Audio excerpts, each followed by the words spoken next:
Hi friends, நான் உங்கள் தீனா பேசுகிறேன். இப்போ நம்ம பார்த்துருக்கு என்னென்னா, சிவன் தாங்கில் இருக்க மருந்தீஸ்வரர் சிவன் கோயில். ரொம்ப ஃபேமஸான கோயில்.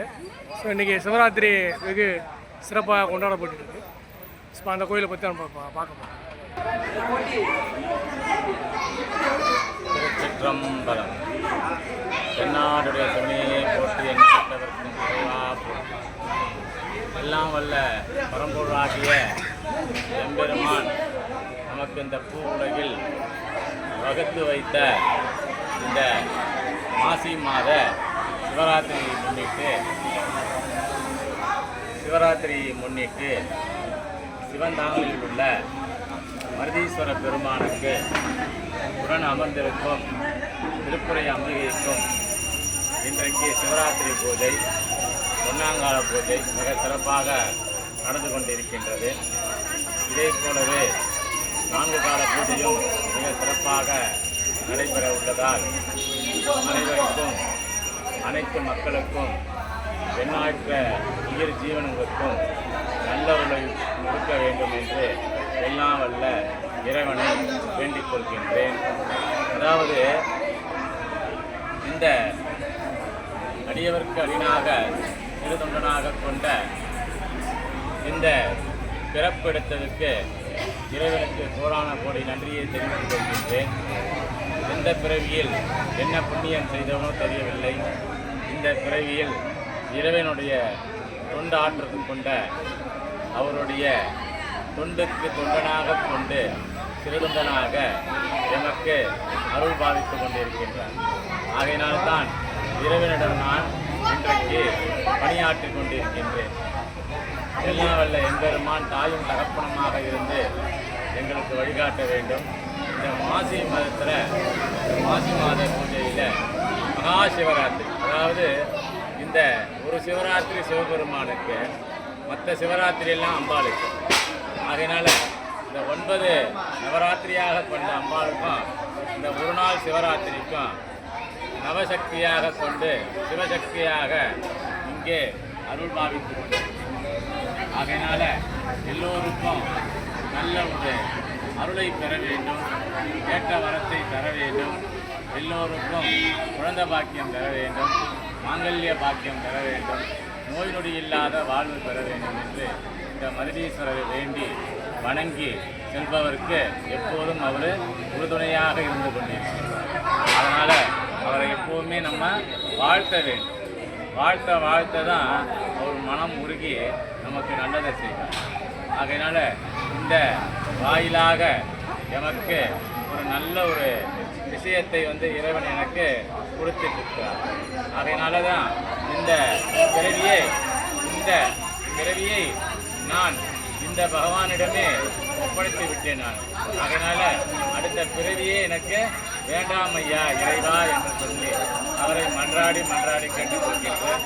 அதே போல் அனைத்து அடியவரும் சேர்ந்து பகவானை வேண்டிக் கொண்டால் நினைத்த காரியத்தை இந்த பூவுலகில் எப்போதும் இந்த பூமியை சஞ்சரித்துக் கொண்டிருக்கின்றார்.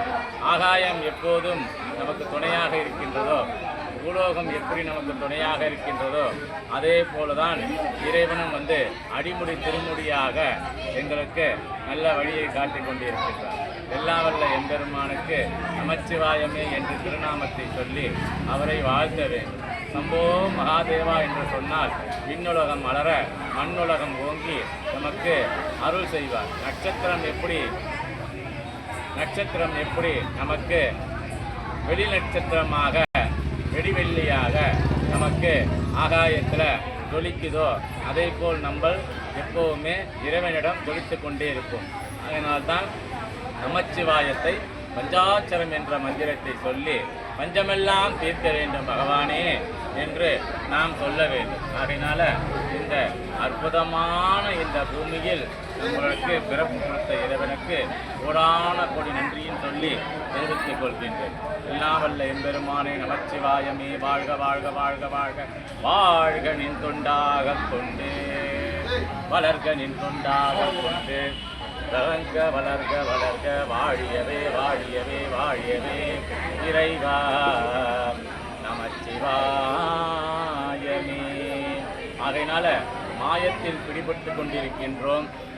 அனைத்து நல்ல உள்ளங்களுக்கும் மாயம் என்றால் அதாவது என்னவென்றால் கேட்டிங்கன்னா, இரவும் பகலும் எப்படி நமக்கு விழிக்கின்றதோ அதே மாதிரி தான் இறைவன் அக்னி ரூபமாக கொண்டு நம்மளுடைய ஆத்ம சுத்தியாக நம்மளுடைய உள்ளத்தில் எப்போதுமே குடிக்கொண்டு இருக்கின்றார்.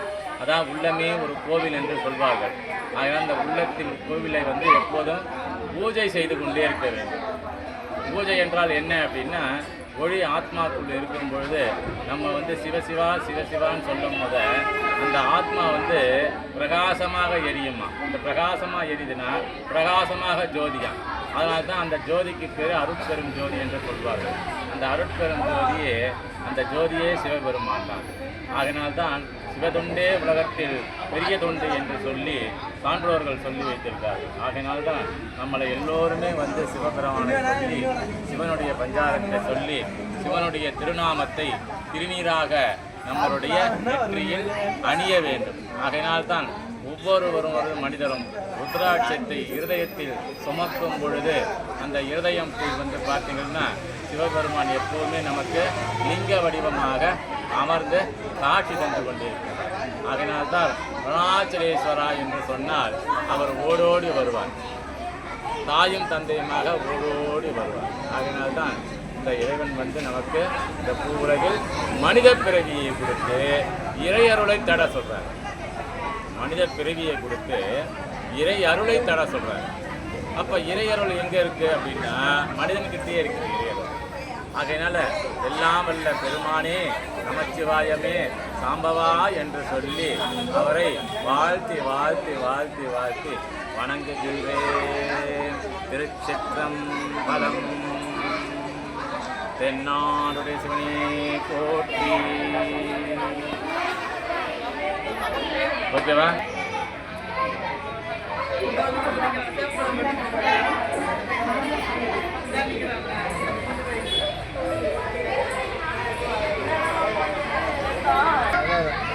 பெரிய பொண்ணு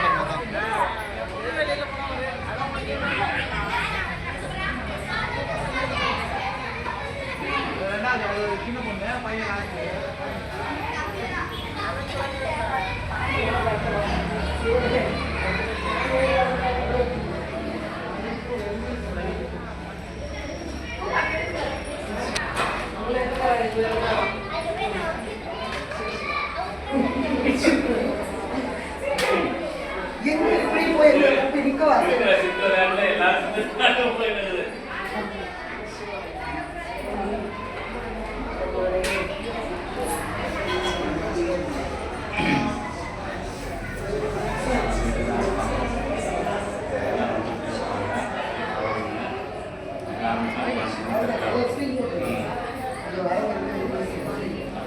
விடிய காலம் வருமா டைம் கரெக்டாக வரும்.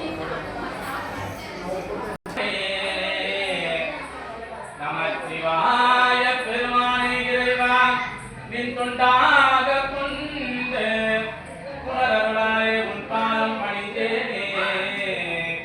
இறைவா போற்றி போற்றி.